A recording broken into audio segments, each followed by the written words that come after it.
बिहार में नवनिर्वाचित विधान पार्षद श्रीमती रोजीना नाजिस के शपथ ग्रहण समारोह में आज मुख्यमंत्री नीतीश कुमार ने भाग लिया। बिहार विधान परिषद के सभापति कक्ष में वे आज यहां शामिल हुए थे। पंचायत चुनाव को लेकर आज विभिन्न जगहों पर मतदान की खबर मिली है। चंपारण के फेनहारा प्रखंड के बूथ संख्या 48 पर जमादार की पिटाई की घटना सामने आई।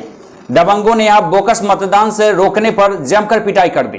पंचायत चुनाव को लेकर इस समय मोतिहारी से जो बड़ी खबर आई है उसमें यह बताया जा रहा है कि एक जमादार की यहां पर पिटाई कर दी गई है। दरअसल जमादार बोकस मतदान से लोगों को रोक रहे थे। इस दौरान असामाजिक तत्वों के द्वारा उन पर हमला कर दिया गया।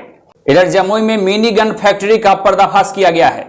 इस दौरान कई हथियार भी बरामद किए गए हैं।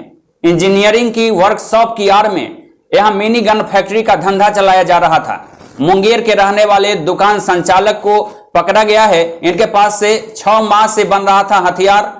4 घंटे तक छापेमारी चली, जिसमें 30 अर्धनिर्मित हथियार सहित एक तैयार किया हुआ पिस्टल बरामद किया गया है।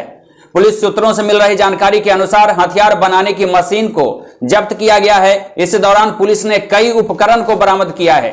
3 लोगों से इस मामले में पूछताछ की जा रही है। पुलिस लगातार सख्ती के अभियान चला रही है, छापेमारी भी की जा रही है। लक्ष्मीपुर थाना क्षेत्र के मगधी गांव में बेखौफ अपराधियों का तांडव आज फिर से दिखा। पुलिस प्रशासन को इस तरीके से खुलेआम चुनौती दी गई। अपराधियों ने युवक को गोलियों से छलनी कर दिया। गंभीर स्थिति में उसे पटना रेफर किया गया है। बेखौफ अपराधियों ने दिन दहाड़ी इस घटना को अंजाम दिया। चुनावी रंजिश में गोली मारने की बात सामने आई है। बाइक से घर आ रहा था युवक। इसी दौरान बदमाशों ने इस घटना को अंजाम दिया। पुलिस मौके पर पहुंची है। आवश्यक कार्रवाई की प्रक्रिया शुरू कर दी गई है। समस्तीपुर के मुसरी घरारी से खबर आ रही है, जहां पर व्यवसायी हत्याकांड के मामले में पुलिस ने 3 अपराधियों को गिरफ्तार किया है। इस दौरान मुख्य सरगना राजेश पाल और शूटर अभी भी पुलिस के पहुंच से बाहर है। हालांकि पुलिस लगातार छापेमारी के अभियान में जुटी हुई है। समस्तीपुर जिले के मुसरी घरारी थाना क्षेत्र में रंगदारी नहीं देने की बात पर किराना व्यवसायी चंद्रभूषण प्रसाद की हत्या कर दी गई थी। पुलिस ने इस मामले में तफ्तीश की। 3 अपराधी को गिरफ्तार किया गया है। गिरफ्तार अपराधी की पहचान सराय रंजन थाना क्षेत्र के खालिसपुर निवासी राजेंद्र सहनी के पुत्र हरिंदर कुमार सहनी के रूप में की गई है, जबकि मुसरी घरारी थाना क्षेत्र के बथुआ बुजुर्ग निवासी बालेश्वर शाह के पुत्र रवि कुमार के रूप में दूसरे अपराधी की पहचान की गई है।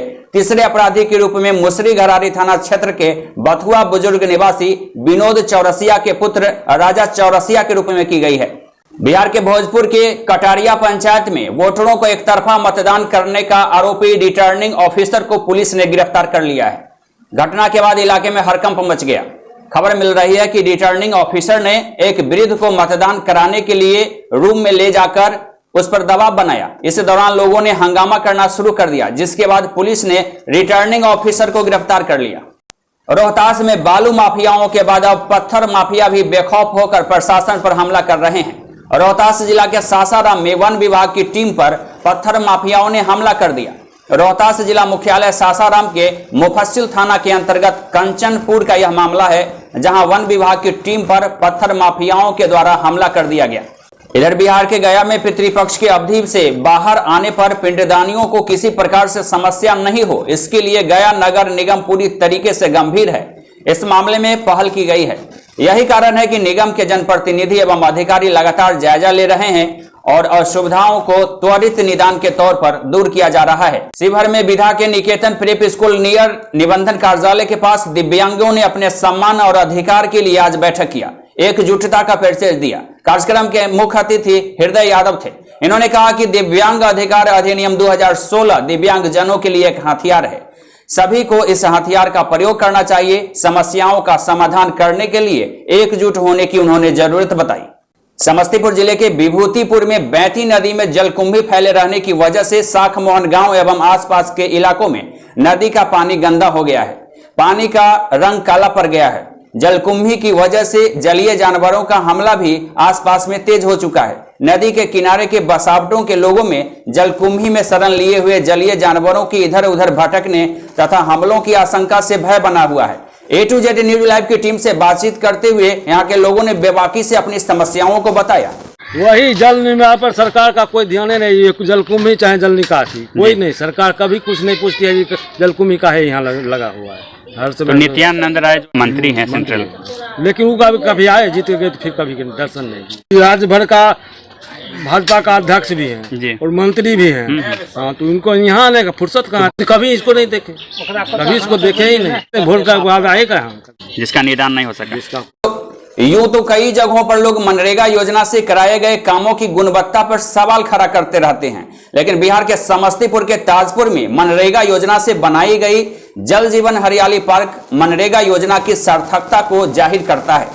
यह हरियाली पार्क योजना की गुणवत्ता, पर्यावरण संतुलन, इलाके की खुशहाली का प्रतीक है।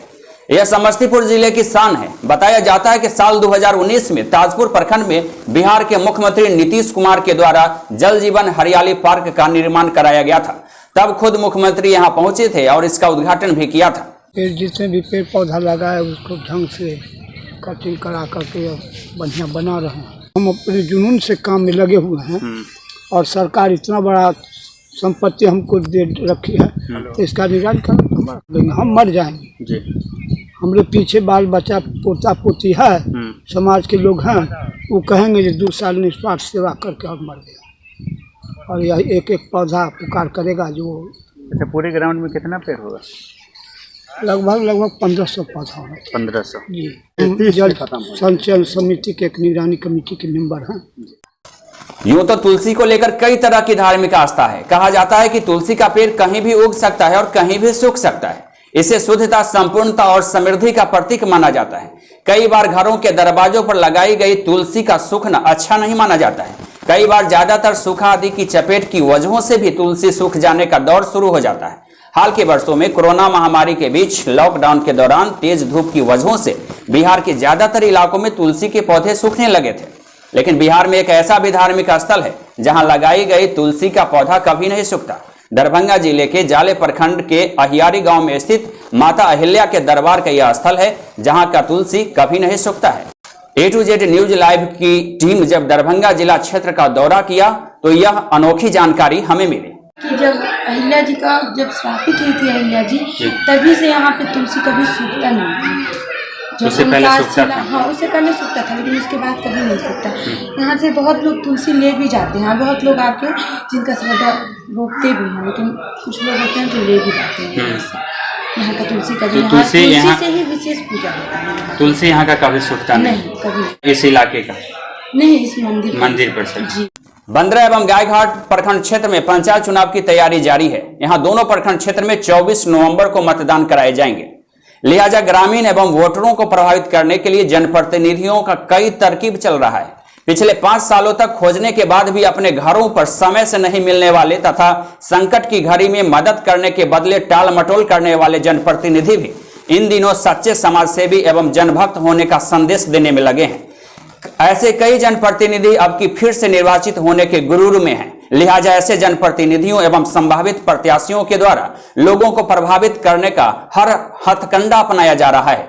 इन दिनों बाजाबता सोशल साइट पर फोटो अपलोड करने के लिए ऐसे जनप्रतिनिधियों के द्वारा क्षेत्र के कुछ जानकार युवकों को महीना फिक्स कर रखा गया है। लिहाजा इनके द्वारा व्हाट्सएप ग्रुप बनाए गए हैं, फेसबुक पर फोटो अपलोड किए जा रहे हैं, इंस्टाग्राम, ट्विटर समेत कई सोशल प्लेटफॉर्म पर अकाउंट बनाकर संबंधित जनप्रतिनिधि अपने आप को प्रचारित करने में लगे हैं। लेकिन इसका कई दुरुपयोग भी सामने आने लगा है।